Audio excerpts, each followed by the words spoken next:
after 11 days, kahapon, may mga lumabas kong issue.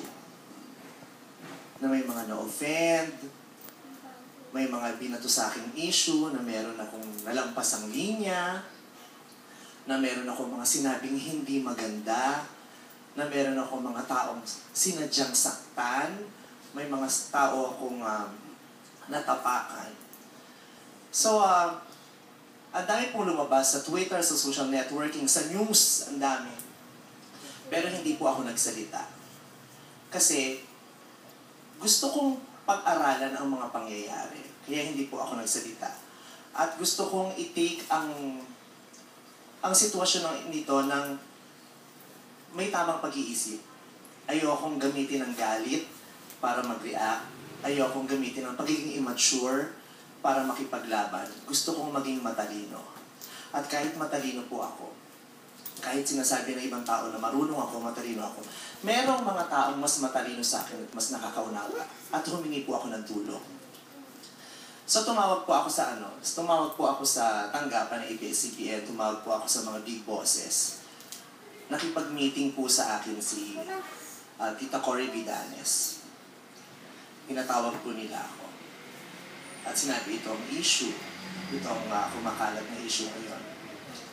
Ito po ay tungkol kay Miss Jessica Soho at sa sinasabi nilang jokes ko about rape victims. Na meron daw akong mga jokes about rape victims. Tinanong nila ako, ano bang take mo dito? Anong gusto mong gawin? Sinabi ko po sa kanila, sa mga big bosses, na hindi ko naman po kinakailangan i-justify ang joke ko o bigyan ko ng magandang katwiran ang joke ko.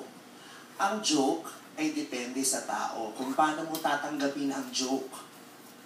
Hindi lahat ng joke ay matatanggap lahat ng tao. At walang kahit isang joke na pinagtawanan ng lahat. Lahat ng joke may taong tatawa. At lahat ng joke may taong hindi magiging pabor sa joke na ito. Ngayon, sinasabi ko na po, na sinasadya man o hindi sinasadya, may na-offend akong tao. Alam ko sa sarili ko yun at tinatanggap ko. Maaaring na-offend ko nga si Miss Jessica Soho. Bukod kay Miss Jessica Soho, marami pa akong naging karakter sa mga jokes ko. Nabanggit ko rin po ang pangalan ni Miss Chris Aquino, ni Mr. Boy Abunda, ni Mr. Kim Atienza, Mr. Gas Abelgas, Miss Pia Hontiveros, Miss Nancy Binay, Miss Grace po, at marami pang iba. Pero sa pagkakataong to, sigurado ako na na-offend si Miss Jessica Soho at sinabi niyang na-offend siya. So sabi ko, tatanggapin ko yun na naka-offend ako ng tao. At kung naka-offend ka ng tao, tanggapin mo ang pagkakamali. At paano mo ba ito matatanggap kung naka-offend ka at nagkamali ka? Hindi ko makakalimutan, isa sa mga pinakasimpleng na ituro sa akin ng mga magulang ko. Sinasadya mo man o hindi mo sinasadya. Pag nakasakit ka, humingi ka ng patawad at paumanhin. Lumaki na po ng lumaki ang isyong ito. Marami na silang sinabi na kung anong sinabi ko at may mga naganap dun sa concert na yon. Hindi na ako makikipagtalo. Kasi kung makikipagtala ko, hahaba lang ng hahaba. Ang salita ko magiging laban sa salita nila. Ang salita nila magiging laban sa salita ko. At hindi lang naman kami ang naglalaban-laban. Lahat na ng tao nagsalita na at nagbigay na ng opinyon. Itigil na natin to. Itigil na natin yung pagbibigay ng opinyon. Lalo't lalo pa kung hindi nyo naman talaga alam ang nangyari at hindi kayo nakapanood. Kasi magiging magulo lang ang mundo. So para po sa akin, tinanong ng management, anong gusto mong gawin? Gusto ko pong mag-apologize kay Miss Jessica Soho. Pwede ako mag-apologize sa Twitter. Pwede ako mag-apologize sa Facebook. Pwede ako magpa-interview kung saan-saan. Pwede kong gamitin ang programang ito, ang Showtime, para mag-apologize. Pero sabi ko, sa akin naman nagsimula at may binitawan akong biro na naka-offend dun sa tao. Kung hihingi ako ng paumanhin, mas sincero at mas mararamdaman niya ang sinseridad ko pag sinabi ko sa kanya ng personal. Kaya tinanong ulit ako ni Tita Cory, anong gusto mong gawin? Gusto ko pong gawing personal ang paghingi ko ng kapatawaran at ng paumanhin. Gusto ko pong makausap si Miss Jessica Soho. Kaya ang sabi ng management, kung sa palagay mo yan ang tama at sa palagay din naman namin yan ang tama, humingi ka ng paumanhin ng personal, tawagan mo si Miss Jessica Soho. Buong puso ko pong gusto humingi ng tawad. As much as possible, ayokong gawing pang publiko ito. Kasi ang plastic, kung gusto mo humingi ng tawad, dun ka dumiretso sa tao. Kung may gusto kong iparating dun sa tao, diretsuhin mo yung tao, huwag mong iparating sa kung saan-saan. Kaya tinawagan ko po, karaka-raka, kanina, si Miss Jessica Soho. Nag-ring ang phone. May tumanggap sa tawag. Sa boses pa lang, alam ko lang si Miss Jessica Soho. Kaya sabi ko, good morning po, magandang umaga po. Pwede ko po bang makausap si Miss Jessica Soho? At sumagot, sabi niya, sino ito? Para saan ito? Sabi ko, ay, ako si Vice ganda. Tapos sabi niya, si Jessica Soho ito, pasensya ka na kasi hindi maganda ang timpla ko ngayong araw na ito. Kaya sabi ko naman, okay po. So, is it okay if I just call you later or tomorrow or some other day? Ang sabi niya, I don't think so. So, sa pakiwari ko, maaaring nasasaktan pa siya. Nasasaktan pa siya, nagagalit pa siya, hindi pa siya tapos doon. Hindi niya pa ako kayang patawarin. Kaya hindi ko nasabi kung anong gusto kong sabihin. At nung sinabi niyo po, Miss Jessica Soho, na you don't think na gusto niyo akong makausap maybe tomorrow or some other day or later, kaya ngayon ko na lang po gagawin pang publiko ito para makarating po sa inyo. Ako po talaga ay humihingi ng paumanhin. Humihingi po ako ng paumanhin. Opo, yun po ay isang biro na maaaring sa inyo ay hindi magandang biro. At kung hindi po magandang biro yun at nasaktan ko po kayo talaga, humihingi ako ng paumanhin, patawad po. At ipinapangako ko po sa inyo, hindi na kayo magiging kasama kailanman sa anumang tema ng pagtatanghal ko. Yun lang po ang nararamdaman ko at naiisip kong tama kong gawin para makabawi ako kung nasaktan ko po kayo. Yun lang po. Humihingi po ako ng kapatawaran.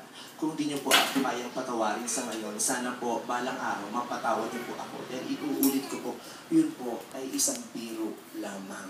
Katulad po ng sinabi ko bago pa magsimula ang konsyerto ko, na lahat ng mangyayari doon ay biro lamang. Doon ko naman po doon sa issue ng rape, na ginawa ko raw katatawanan ng rape nung gabi niyon. Lahat po na nakapanood nung gabi niyon na nasa konsyerto, umuwi ng bahay nila na walang naalalang ginawa kong katatawanan ng rape. Pero hindi ko na ulit i-justify kung anong ginawa ko, kung anong ginawa kong tama, kung anong ginawa kong mali. Hindi ko na po i-justify. Gusto ko lang pong klaruhin sa lahat na hindi ko po kailanman gugustuhin kutyain ang sinumang rape victim. Wala ako pong intensyong masama na pagtawanan ang mga rape victims. Alam ko pong seryoso ang issue tungkol sa rape. Kaya hindi ko po ginawang seryoso na pagtawanan ang rape victims. Wala po akong intensyong masama. Gayun pa man, kung meron pong nasaktan, humihingi po ako ng paumanhin. At sa mga lahat po ng nakisali na sa isang maliit na issue nito na pinalaki na nagbukang national issue na nagsimula sa isang simpleng biro. Kung hindi niyo po nagugustuhan ng pagpapatawa ko, paumanhin po sa inyo. Kung hindi niyo po ako nauunawaan, paumanhin po ako sa inyo. Sa mga nakaunawa ng mahusay sa mga biro ko, maraming salamat. Ako po ay tao. Mukha lang po akong kabayo. Hindi po ako perpektong komedyante. Alam ko po sa sarili ko na kasi siguro ko na hindi lahat ng jokes ko ay nakakatawa. At wala naman pong komedyante na lahat ng joke ay nakakatawa. Merong isang taong tatayo at magsasabing, hindi naman ako natawa. Depende yan sa kung paano mo tatanggapin. Gayun pa man, sa lahat po ng nasaktan ko, buong puso, mula sa puso ko, sinasampit ng dila ko at lumalabas sa bibig ko ngayon. Hindi lang basta idinidikta ng ibang tao at ng utak ko. Humihingi po ako ng paumanhin. Hindi ko po sinasabing hindi na ako magkakamali. Bilang isang tao, alam kong matapos ang paumanhin na to, sa pagtahak ko sa mundong to, magkakamali ako. Kaya, magkamali man po ako, hindi po ako magdadalawang isip, tanggapin ang pagkakamali ko at humingi ulit ng paumanhin. Kaya sana po, tapusin na natin ang isyong ito. Mas maganda Pinapanalangin ko na mapatawad ako sa lahat ng mga nagsalita rin sa akin ng masasama, lalo na yung mga hindi nakaunawa at hindi naman nakapanood at nakarinig lang. Okay lang, hindi ako nagagalit. Kung di niyo ako nauunawaan, ako ang uunawa sa inyo. Maraming salamat po. And on that note, group hug na lang muna tayo.